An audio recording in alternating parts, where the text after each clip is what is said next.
This is basically what you're predicting in this book, right? The crash of the dollar. Right, because the reason I titled that The Real Crash is because when we had the 2008 financial crisis, and that happened after my book came out, my first book, Crash Proof, a lot of people thought that the crash that my book was forecasting was the one we had in '08. It wasn't, right? I forecast the crash in '08 in my book, so that is part of what I said would happen. But the crash that I was talking about was the next one, because what I wrote about back in 2005 when I wrote Crash Proof was that we were going to have a housing bubble that was going to crash and result in a financial crisis and the worst recession since the Great Depression, 10% unemployment, trillion-dollar deficits. All those predictions came true. Then I wrote that in response to this, they're going to print a bunch of money, they're going to slash interest rates, right, to try to reflate these bubbles. And their consequence of that is going to be a dollar crisis, a currency crash. That hasn't happened yet. And, looking back on, where I was back then, I did not think we would get to 2021. I didn't think that we could get to a $30 trillion national debt, that we could have interest rates at zero for so long without the dollar crashing. So that has surprised me that we've been able to get away with it for so long. But because we have gotten away with it for so long, the problems have just gotten much bigger. And so that just assures that the ultimate crash will be that much greater as well. And it's been accelerating now, no? I recently actually watched the interview that you did with Joe Rogan. I think it was 3 or 4 years ago.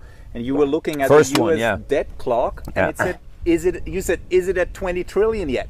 Yeah, no, 3 or 4 years ago. And now you just said we're like almost at 30. Almost No, at 30, 28. 28 trillion or 20, it's hard to keep track. It's been accelerating, or do you see signs? That's like one really question that interests us maybe a lot is, what do you see now that makes you so sure that you're right now on this prediction? Or do you see anything accelerating or after COVID or? Well, I mean, it's not that I see something now. I mean, I'm sure that I've been right, the whole time. But there are things that are happening that simply reinforce that I was right. Like on the housing, when the subprime bubble burst in 2007 initially, right? That's when subprime blew up and you had some bankruptcies in the sector. And, my bets against subprime, other people's bets really paid off. That was '07, right? That was before the '08 financial crisis. So when I saw that happening, to me, that was a validation that I was right. We've seen close some of those all those trades in 2007 already? Or? Oh yeah, they all panned out. All the money was made in '07. So you were all good. Yeah. 2007. Yeah, 2000. Yeah, we made 2007 was a great year because of that. 2008 was a different story because everything went down in 2008. Even my gold stocks went down and all that stuff. But 2007 was the payoff on subprime. But what I'm talking about is that in '07, when subprime imploded exactly the way I had been forecasting for all these years, to me that was, okay, yes, this is one piece of my puzzle that is already now filled in to just reinforce the idea that I was right. But if you go back and you look at what the mainstream financial community was saying, including the Federal Reserve, in 2007, early 2008, they were saying, nothing to worry about, this isn't a big deal. Subprime is contained, everything is fine, the real estate market is fine, the economy is fine, we're not going to have a recession, it's all good, right? And so they didn't understand the significance of what had just happened because it wasn't part of their forecast. It was part of my forecast. So the minute that happened, it kind of reinforced in my mind, hey, I'm right, because this thing has now happened. And that's how I knew it wasn't contained and that what they were saying was wrong.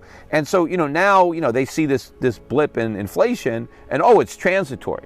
Well, yeah, just like they said subprime is contained. But to me, what's happening is just validating what I've been saying. And the fact they were right, no? I mean, no. You have just said that you wouldn't believe that it lasts so long, no? Well, yes. 30 years. So in a way, they have been right until now, and no one knows the future. But look at what they've had to do to make it last this long.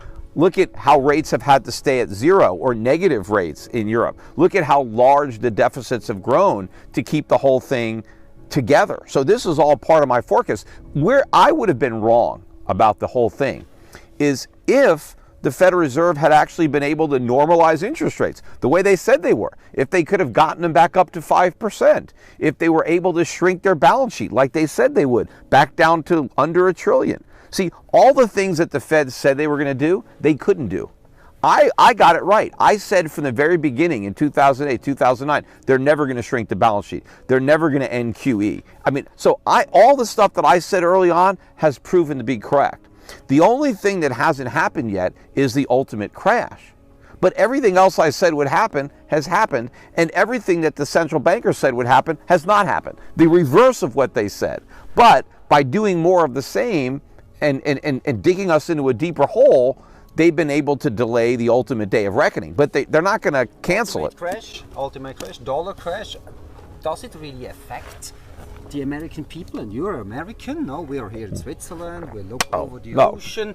And it's all relative. So one of the big guys in politics in the US said once, the dollar is our currency and your problem. So okay, what does it mean exactly, the dollar crashes? I mean, how would that play out? Yeah. How Well, would it be?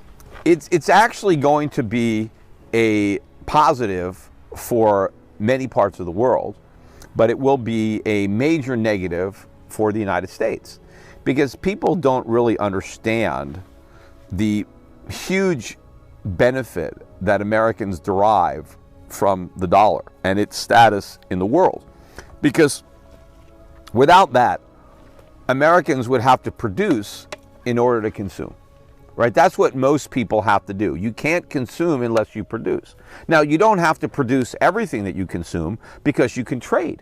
And that's what countries do. You know, you have economies of scale, you have specialization. So let's say we're mentioning Switzerland. You know, Switzerland doesn't have any oil, right? If Switzerland had to produce their own oil in Switzerland, I don't know how much oil you'd find here in the Alps. But fortunately, other countries have oil, and Switzerland can make things that those people need and exchange it for oil, right? So you don't have to produce everything you consume, but you have to produce something to consume. And producing things requires effort. It requires resources. It requires work, right? Knowledge. A lot of things have to happen to produce. Now, America, on the other hand, if we want to consume, all we got to do is print up dollars. In fact, we don't even have to print them anymore. We don't need ink and paper. We just create them on a computer, and we can have whatever we want. We could buy oil, you know, we could buy cars, we could buy televisions, we could buy computers. We don't have to do anything. We don't have to make anything. We don't have to cause any pollution. There's no factories. I mean, it's really easy. So, and every year, our trade deficit now, and it's not that America makes nothing. I mean, I'm not going to say we don't do anything, but every year we have about now close to $1 trillion trade deficit. So we get to consume $1 trillion worth of stuff that we did not have to produce. That means we get a higher standard of living. We get all this stuff for nothing. But what does that also mean about the rest of the world? The rest of the world had to produce $1 trillion worth of stuff for which it received nothing in exchange. So America's gain is everybody else's loss. We get to live at the world's expense, right? We get all this stuff and they get our paper. Right? Now, right now they think, oh, this is great. We've got these dollars. Well, what good are they? Right? They're just a piece of paper. And so at some point, when the dollar crashes, Americans now can no longer import without exporting. And so therefore we can't import all this stuff.